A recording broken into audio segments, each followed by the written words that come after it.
Oke.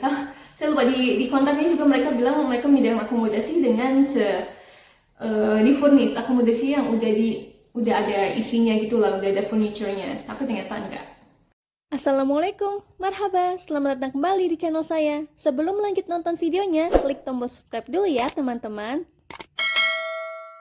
Oke, datang itu akomodasinya kayak kotor gitu dan nggak terurus. Mereka cuma nyediain kasur sama selimut. Ya, mereka bilang nanti ya.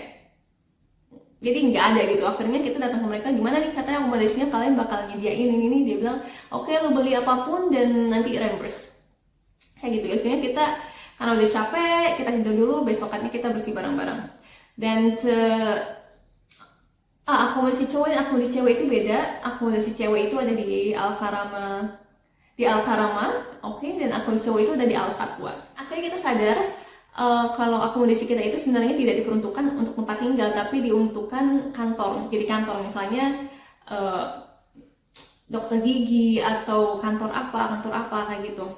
Akomodasinya itu kita punya 2 kamar, oke. Satu kamar itu isinya ada 3 bunk bed, jadi 1, 2, 3, 4, 5, 6. Jadi benar-benar sempit banget. Lalu di kamar yang kedua juga isinya 3 bunk bed. Dan ada satu balkoni. Satu balkoni ini cuma ada di salah satu kamar. Jadi kalau mau ke balkoni cuma aksesnya di salah satu kamar ini. Kita punya 2 kamar mandi, satu agak besar, satu lagi agak kecil. Dan ada, of course ada dapurnya kotor banget waktu itu. Ada dapur dan juga ada ruang tamu, which is nggak ada apa-apanya, jadi kita cuma lantai gitu aja. Tapi alhamdulillah, dan jadinya akhirnya yang tinggal situ adalah 11 cewek dari Indonesia dan 1 cewek dari India. 1 cewek India ini kerjanya di restoran, dan sedangkan kita 11 orang ini kerjanya di beberapa di pavilion jualan apa sih, handicraft, handmade dari Indonesia gitu, atau beberapa dari kita dipinjemin ke toko-toko lain untuk membantu mereka jualan. Dan ada 3 dari kita itu kerjanya sebagai penjual piranti, penjual jamu piranti. Nah mereka tinggalnya beda lagi, sama akomodasi beda. Di mana ya? Lupa. Mereka juga janji transportasi akan diurusi. Transportasi ini jadi gini, Global Village itu bukanya jam 4 sampai jam 12 kalau weekdays. Kalau weekend jam 4 sampai jam 1. Jadi kita itu mulai dari jam 4 tapi dijemputnya jam 1. Kenapa? Karena jadi bukannya mereka ngirim 2 bis, 1 bis untuk jemput cewek-cewek dan 1 bis untuk jemput cowok-cowok. Enggak. Jadi yang cewek dijemput terlebih dahulu. Lalu dari tempatnya akomodasi cewek ini, dari Al Karama, mereka bakal jemput cowok-cowok di Al Satwa. Jadinya kita harus ready terlebih dahulu, lalu jemput cowok-cowok, baru kita berangkat ke Global Village. Lalu kita berangkat ke Global Village, dan itu Global Village jauh banget. Karena mereka tempatnya di ujung. Kenapa di ujung? Karena biasanya sih tempat-tempat wahana bermain gitu memang tempatnya di ujung-ujung, supaya mereka kalau misalnya expand, mereka punya wilayah langsung gitu loh, mereka punya langsung areanya, dan mereka bisa langsung memperbesar pameran mereka. Terus jadinya kayak kita selesai jam 12 atau jam 1, nanti kita harus nunggu semua staff, karena kan staff itu nggak dari Indonesia doang, staff mereka itu juga dari India, Pakistan, Nepal, yang dimana kita harus nungguin mereka juga. Jadi karena kan seperti yang saya bilang tadi, mereka nggak punya Indonesia Pavilion doang, tapi mereka punya restoran, mereka punya kios-kios. Jadinya kita harus nungguin mereka semua untuk datang ke bus, dan kita bakalan pulang bareng-bareng, dan nanti yang cowok di drop terlebih dahulu, baru yang cewek pulang. Jadi kita mungkin nyampe rumah itu jam 2 atau jam 3, terus kita udah lapar lagi, kita makan lagi, terus kita tidur. Tiba-tiba jam 9 atau jam 10 kita bangun untuk masak, dan jam 1 kita harus ready ke Global Village. Jadi setiap hari kayak gitu, dan liburnya kita itu beda-beda, 1 hari doang. Jadi susah juga untuk bisa jalan-jalan bareng gitu, karena liburnya beda-beda, cuma 1 hari doang. Tapi kita pernah sih satu kali disempetin untuk pergi bareng-bareng segrup 24 atau 26 gitu. Kita pergi bareng ke Jumeirah, ya Jumeirah di pantai sekitar Burj Al Arab. Ya, seru sih, seru. Cuman ya seperti itu. Nah, itu akomodasi dan transportasinya. Oke, lalu bagaimana kerjaannya? Seperti yang saya bilang, saya udah post video sebelumnya mengenai kerjaan saya di Global Village. Sebenarnya bagaimana sih situasi di Indonesia Pavilion? Saya ada buat videonya mungkin di sini. Lalu juga ada bagaimana situasi di luar Indonesia Pavilion, juga ada di sebelah sini. Dan kerjaan itu seperti saya bilang, beberapa orang mendapatkan kerjaan yang menjual doang gitu, menjual. Jadi kerjaannya ya kita kayak mendata untuk barang ini kita punya berapa banyak, untuk barang ini kita punya berapa banyak, kayak inventory gitu. Terus ya buka toko, tutup toko, dan juga ngurusin cashiering juga.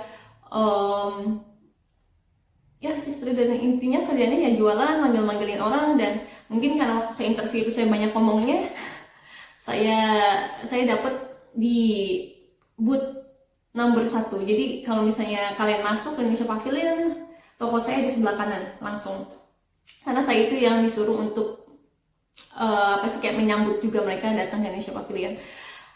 Kalau saya jualan kayak tray atau piring-piring dari kerang kayak gitu, terus gantungan-gantungan dari kerang. Pokoknya tentang kerang-kerangan itu adanya di booth saya. Mungkin di booth yang lain dia jualan lilin di dalam bambu gitu dengan aromaterapi.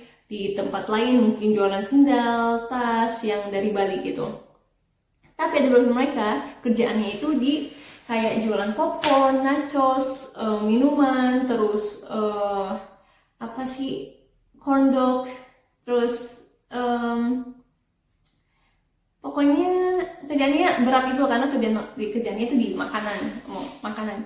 Jadi I think kayak mereka gajinya beda. Mereka gajinya 1.300 mungkin. 1.300. Kalau kita yang di shop biasa gajinya 1.000 plus 300 meal allowance. Kalau mereka 1.300 plus 300 meal allowance. Kayaknya gitu ya. 1.300 atau 1.250 atau 1.200 basic salary-nya. Jadi setelah 2 hari atau 4 hari gitu, 4 orang minta pulang.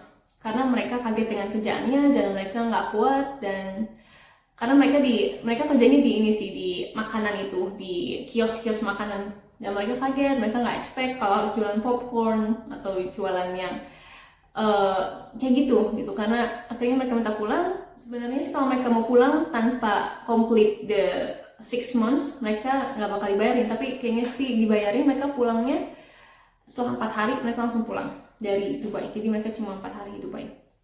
Dan sampainya di Dubai pun, kita waktu itu juga harus medical check up lagi.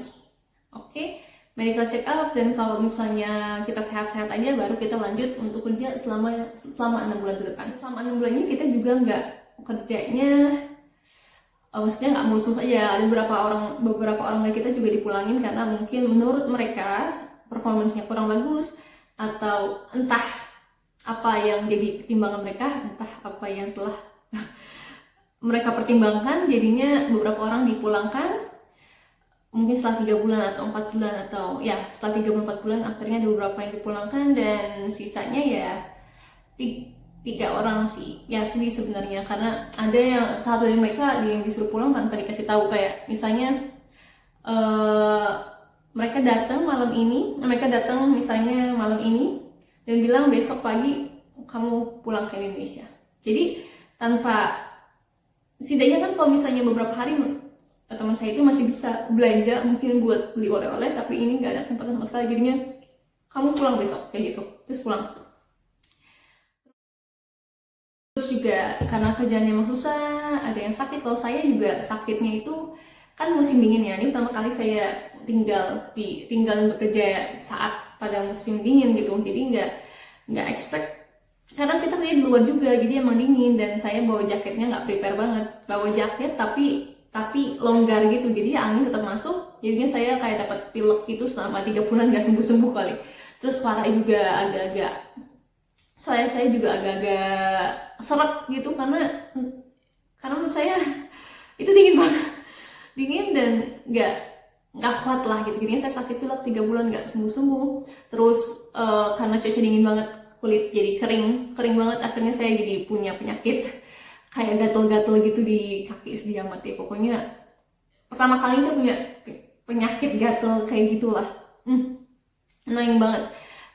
Terus yang lain juga ada yang sakit, tiba-tiba kena inspeksi, katanya dokternya sih inspeksi urin gitulah. Mungkin sebabnya karena di Indonesia pavilion itu kan nggak ada toilet itu di luar pavilion, dan toilet terdekat pun itu juga sebelahnya Turki pavilion. Jadi kita ada Indonesia pavilion, Turki pavilion, dan toiletnya itu yang paling terdekat.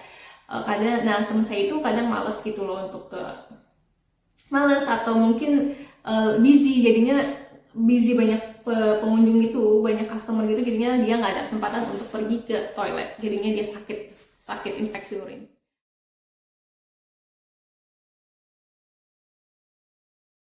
Terima kasih sudah menonton video saya kali ini. Kalau kalian suka dengan video ini, subscribe, like, komen, dan share ke teman-teman kalian ya.